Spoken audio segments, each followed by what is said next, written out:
So hello, Guy Wolff here. I have been having so much fun talking to potters in Britain and potters here in America between YouTube and Facebook. So much fun. There's this whole sort of movement in England that's being called heritage pottery, which in my generation it was called traditional pottery, and I'm so happy to see that it's getting more popular. I'm doing something a little, what would you say? Well, I'm going to do a flat plate, which usually would have been done with a rolling pin. Because I'm a trained thrower, it's just faster for me to get a flat piece of clay out on a disc by throwing, instead of rolling and then cutting. But I will finish this up with a rolling pin to compress it. You'll notice when I talk about pottery, I talk about the word motion and the word compression quite a lot. So the really important thing about a plate is that the clay is pounded or rolled or pushed into a compressed form.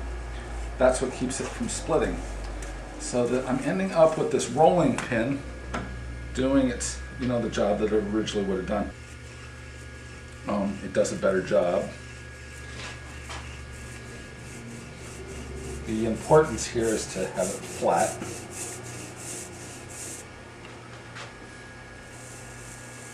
And then all the clay is sort of an even surface. So, and the last thing I'm going to do here is to just make sure that the clay has a nice surface. So I'm going to stop the wheel and just give it a rub.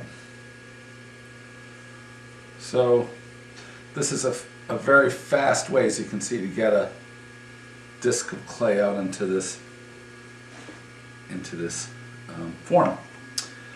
I'm adhering it to the wheel in a method I was taught by a guy named Emanuele Rondinoni, who is an Italian folk potter, who I was lucky enough he came to visit in America for a little bit.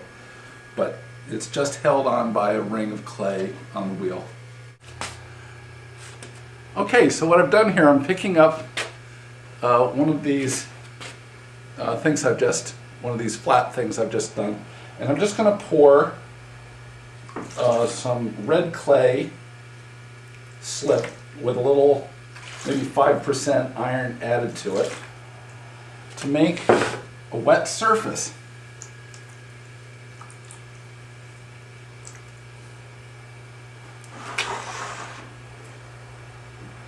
Okay, I'm going to wipe off my hands. Okay, so what I'm going to do is I'm going to grab one of my containers here.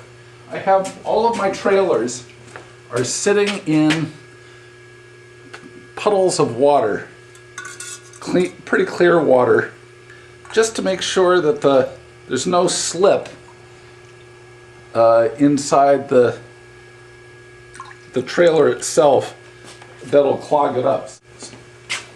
So I've gotten my trailer filled with white clay with about 5% copper in it. And I'm just going to pour this onto the pot. And I'll do it in sort of fast strokes.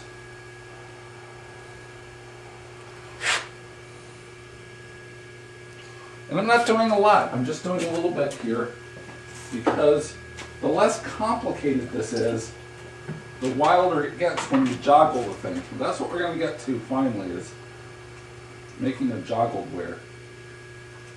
So to add to that, I'm just going to do a white line in between. These gravity flow things are just great.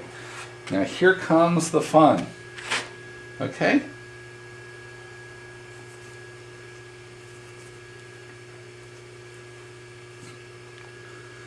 Did you see that? Whoopee! I mean, it just can't be any more fun. And I want this thing in the middle to be a little bit more in the middle, so I'm just letting it move out a little bit from, it's a little bit to one side. I want it to be a little closer to the middle. So there we go.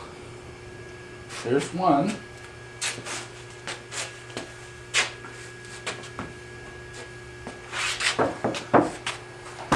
Oops, sorry. I can't tell you. The thing about this is it's got to be vigorous, and it's got to be, what would the word be? Fearless. You got to just go ahead.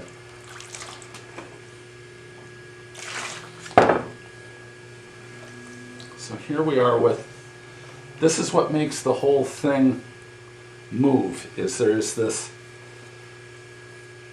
surface that is liquid and ready to move around. I have to clean off my hands when I'm picking up these other slips. So I'm just going to go for the green one first.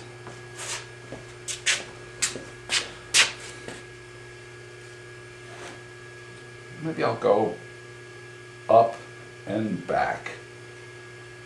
Up and back. Up and back.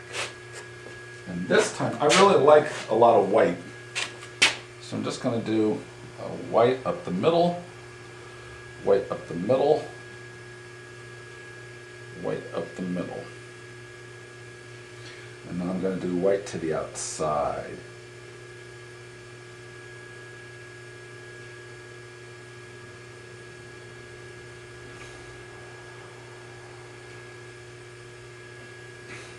Okay. When you put them inside each other like this, it makes the swirls really have some fun. There we go. This is one of those moments where you say less is more. I don't know how to get this on. I guess you can see that. I don't want to tip it up because this is pretty good the way it is. But you can see why this is just downright addictive. Okay, so this time I'm going to do an honest-to-God sort of architectural shape. And this time I'm not going to joggle it. That's what it's called when you do that marbling, is you jiggle it around, so they call it joggeled ware.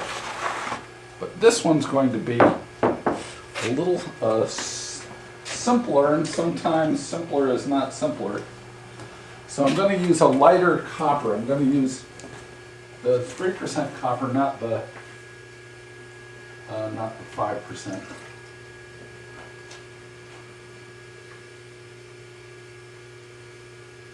I like having the darker thing going on behind. And I'm going to try to do this a little bit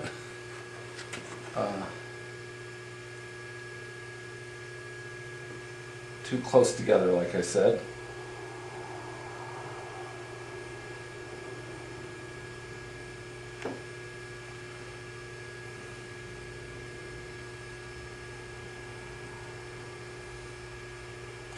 One of the important things is to, besides the vigor, is to keep it simple.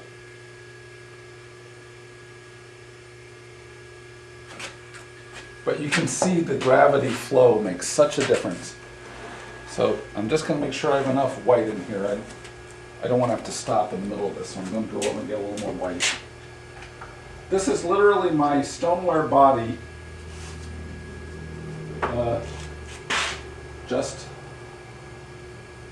brought into the consistency of a... You ready now? Whoopee!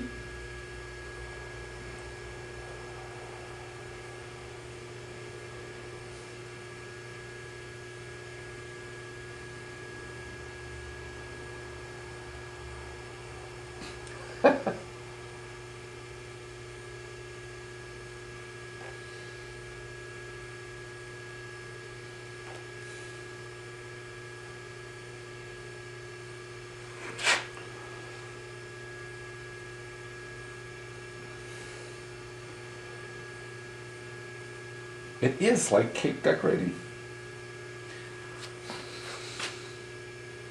I can't tell you how much fun.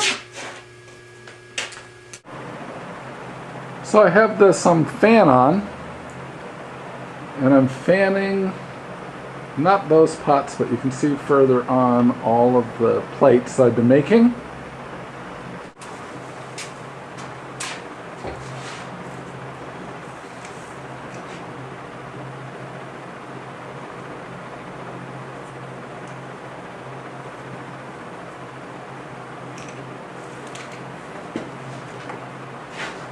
So I've made the edge, I'm going to cut it under.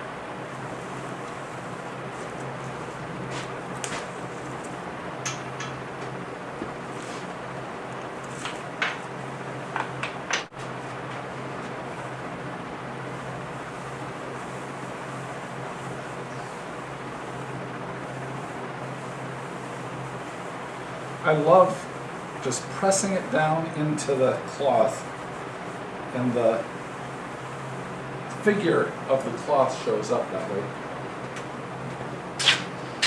I have a whole batch of new.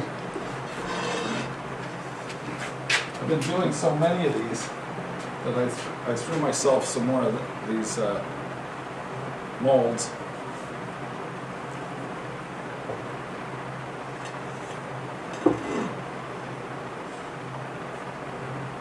Yeah, see, this one's a little drier. You can tell by the way it dropped.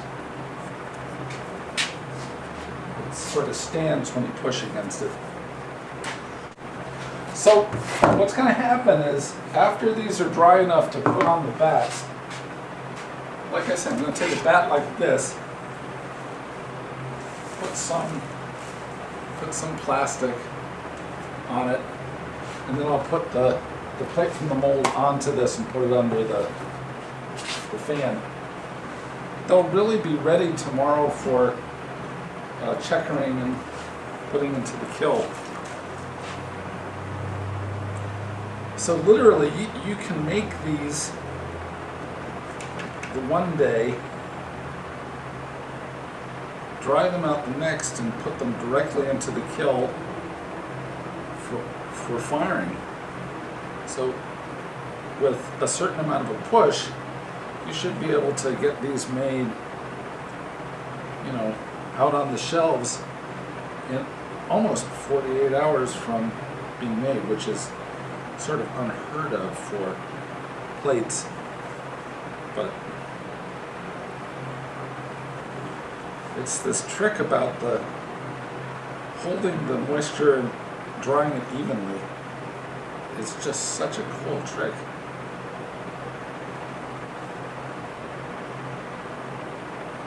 Okay, so I guess this is, when I finish this one, I'll turn off the machine.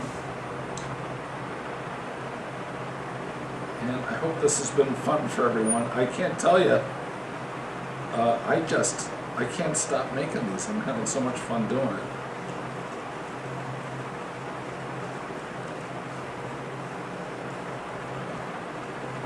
We'll see you guys soon, and thanks for watching.